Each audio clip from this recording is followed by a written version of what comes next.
네, 오늘의 두 번째 인물인 힐러리의 건강 이상설과 관련해서 앞서 소식 전해드린 백나리 기자와 좀 더 얘기 나눠보겠습니다. 네, 어서 오십시오. 안녕하세요. 반갑습니다. 자, 이번에 또다시 힐러리의 건강 이상설이 제기가 됐는데 사실 건강에 좀 문제가 있는 듯한 모습이 꽤 빈번하게 노출되고 있는 것 같습니다.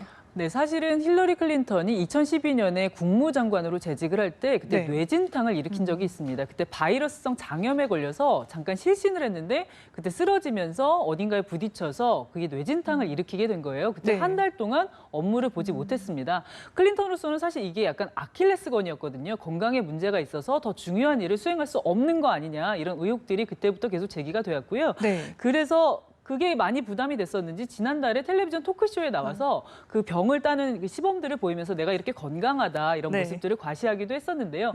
그런데 문제는 지난 5일이었는데 그 오하이오 유세장에서 네. 계속해서 기침이 멎지 않아서 연설을 잠깐 멈추고 물까지 마시는 그런 상황들이 빚어진 겁니다. 네. 근데 이런 유세를 하기 전에도 취재진과 기자회견을 하는 도중에 기침이 계속 나는 바람에 말을 잘 못하는 상황이 있었던 거예요. 그래서 그때 건강 이상설이 다시 한번 잠깐 불거졌었는데 그리고 나서 일주일도 되지 않아서 그 많은 사람들이 있는 앞에서 비틀거리는 모습들을 또 한 번 이렇게 보여주게 된 거고요. 네. 사실은 이 대선 과정이라는 게 그게 쉬운 일이 아니에요. 사실 전국 각지를 돌면서 유세를 해야 되고 그렇기 때문에 정신력과 엄청난 체력을 요하는 일이라서 사실 젊은 사람들도 감당하기가 쉽지 않은 일일 수도 있는데 네. 힐러리 클린턴이 68살이거든요.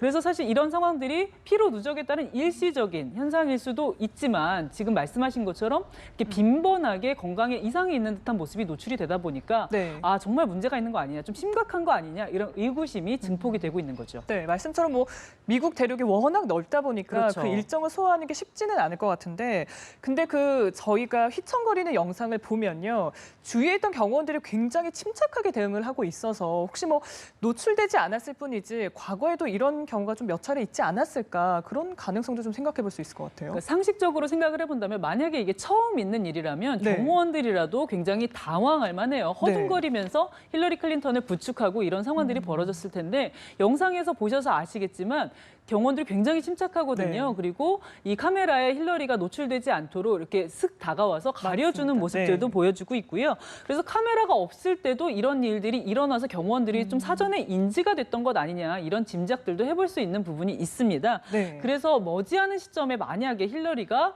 카메라가 있는 앞에서 대중들 앞에서 또다시 이런 모습을 한 번이라도 보이게 된다면 지금과 같은 의혹을 더 넘어서서 더 큰 힐러리에게 부담이 될 수밖에 없는 그런 상황입니다. 네, 사실 도널드 트럼프가 그동안 이 힐러리 건강 이상설을 끊임없이 제기를 해왔었는데 이번에 그냥 넘어가지는 않을 것 같아요. 그 힐러리가 비틀거렸던 그 9.11 추모 현장에 트럼프도 있었습니다. 트럼프에게 당연히 취재진이 다가가서 네. 지금 이 상황에 대해서 어떻게 생각하느냐라고 당연히 물어봤겠죠. 트럼프가 나는 잘 모르겠다라면서 일단은 피해갔습니다. 그런데 가만히 있을 트럼프가 아니에요. 사실 네. 트럼프는 여태까지 그 트위터에다가 힐러리 자고 있는 거 아니냐라는 약간 인신공격성 트윗을 할 정도로 네. 힐러리의 건강 문제에 계속 집요하게 물고 늘어져 왔고요. 그리고 힐러리가 정신적으로나 체력적으로나 대통령직을 수행할 수 있을 정도로 체력이 있는 사람이 아니다. 라면서 계속해서 공격을 해왔거든요. 그러니까 네. 사실 이번 일이 힐러리로서는 굉장히 타격이 될 수도 있고 부담이 될 수도 있는 일이지만 트럼프로서는 굉장히 호재일 수밖에 없는 그런 상황이죠. 네. 아직 여기에 대해서 공식적인 입장을 내놓지는 않았지만 아마 굉장히 맹공을 퍼부으면서 대대적인 공세에 나서지 않을까 이런 생각이 듭니다. 네. 근데 사실상 이 건강 문제에 있어서는 트럼프도 자유로울 수 없다는 생각이 드는 게 올해 70살입니다. 그래서 좀 궁금한데 트럼프의 지금 건강 상태 어떻게 알려지고 있습니까? 지금 트럼프가 힐러리의 이 건강 상태를 계속해서 공격하고 있지만 트럼프가 올해 70살이거든요. 그래서 네. 사실 대통령이 당선이 되면 최고령 대통령이에요, 미국에서. 네. 여태까지 레이건 대통령이 69살의 대통령이 돼서 가장 최고령 대통령이었는데 트럼프가 그 기록을 깨게 되는 거거든요. 그런 당선이 된다면요. 근데 지금까지 트럼프는 외견상으로는 그렇게 큰 문제는 없었습니다. 힐러리처럼 이런 문제들을 노출한 적은 없었는데 네. 근데 문제는 트럼프도 의료 기록을 공개해라 이런 요구들에 대해서는 계속해서 침묵하고 있어요. 예전에 2008년에 존 맥케인 공화당 후보였죠. 네. 대권에 도전할 때 그때 71살이었거든요. 그래서 71살이면 너무 많은 거 아니냐 이런 지적들이 제기되니까 내 의료 기록을 봐라 그러면서 1000쪽이 넘는 의료 기록을 내놨습니다. 그러니까 네. 난 이만큼 건강하니까 아무 문제 없다라면서 대체로는 이렇게 대선 몇 달 전에 의료 기록을 공개하는 게 일반적이거든요. 그런데 트럼프는 지금 몇 줄짜리 이 몸에 아무 이상이 없고 대통령직 수행에 아무 문제가 없을 것이다. 라는 정말 몇 줄짜리 의료 기록만 구체적이지 공개를 했고요. 않네요. 그렇죠.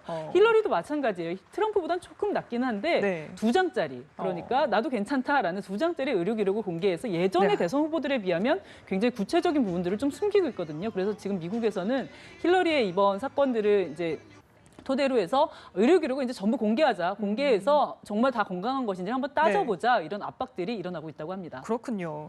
근데 사실 힐러리 같은 경우에는 그 이메일 스캔들이 터졌을 때 자신이 왜 뇌진탕으로 기억이 나지 않는다 이렇게 모면하지 않았습니까? 근데 이번에는 또 뭐 전혀 문제가 없다, 건강하다 이렇게 얘기를 하고 있어서 오히려 이런 모습들이 좀 신뢰를 더 떨어뜨리는 건 아닌가라는 생각도 들어요. 지금 말씀하신 그 부분이 사실 힐러리로서는 가장 좀 문제가 되는 부분입니다. 사실 연방수사국 FBI 조사를 받을 때는 이메일 네. 스캔들에 대해서 내가 그때 뇌진탕 때문에 기억이 잘 안 난다라면서 약간 회피하는, 모면하는 그런 모습들을 보였었거든요. 그러고 네. 나서 대권에 또 도전을 하면서는 나 괜찮다, 나 건강하다 이렇게 얘기하니까 유권자들 입장에서는 아니 수사를 받을 때는 생각이 안 난다고 하다가 지금 갑자기 건강하다고 하니까 어떤 말을 믿어야 되는 거냐. 오히려 힐러리가 저렇게 모면하는 모습을 보이는 것이 대통령 후보로서 적절한 처신인가라는 이런 지적들까지 나오고 있는 겁니다. 네, 신뢰성 그런 논란까지 있는 것 같습니다.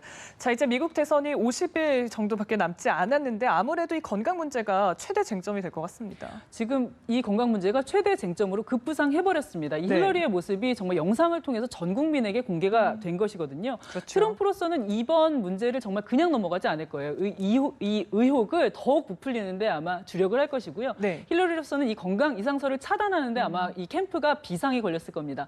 당장 2주 뒤에 TV 토론이 있거든요. 첫 네. TV 토론입니다. 전국 유권자에게 내가 왜 대통령이 돼야 되는지 그리고 저쪽이 왜 대통령이 되면 안 되는지에 대해서 강력하게 설득할 수 있는 정말 중요한 기회인데 아마 여기에서도 이 건강 문제가 정말 중요한 여러 번 거론되면서 중요하게 언급이 될 것 같아요. 그리고 네. 서로 아마 굉장히 난타전을 벌일 것으로 예상이 되는데 아무래도 트럼프가 이 부분에 대해서 정말 집요하게 물고 늘어지겠죠. 네, 판세는 또 어떤 영향을 미치게 될지 TV 토론회까지 좀 지켜봐야겠습니다.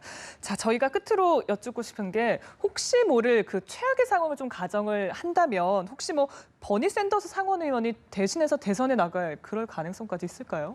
그러니까 지금 어디까지 좀 예상을 해볼 수 있을지는 잘 모르겠는데요. 정말 최악의 상황을 감안을 해본다면 만약에 힐러리 클린턴이 쓰러지거나 정말 대선 후보직을 수행할 수 없을 정도의 위기 상황에 몰리게 되면 네. 민주당으로서는 사실 선수 교체를 할 수밖에 없는 불가피한 상황에 몰리게 되겠죠. 그렇게 되면 그 민주당의 당규가 어떻게 되는지 먼저 확인을 해봐야겠지만 아무래도 네. 버니 샌더스 상원의원이 이제 구원투수로 다시 등판을 할 가능성이 높은데요.